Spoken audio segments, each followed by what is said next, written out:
সিরাজগঞ্জে ২১৪ গ্রাম হেরোইন সহ ২ মাদক কারবারিকে আটক করেছে র্যাব ১২। বিস্তারিত জানাচ্ছেন আমাদের সিরাজগঞ্জ জেলার বিশেষ প্রতিনিধি ওয়াসিম শেখ।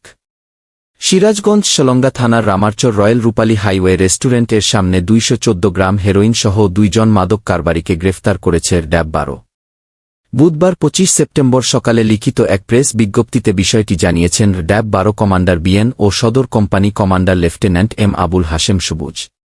গত ২৪ সেপ্টেম্বর মঙ্গলবার দুপুর ১:৩০টার দিকে মারুফ হোসেন পিপিএম অধিনায়ক র্যাব ১২ সিরাজগঞ্জের দিকনির্দেশনায় এবং র্যাবের গোয়েন্দা শাখার সহযোগিতায় এ অভিযান পরিচালনা করা হয়।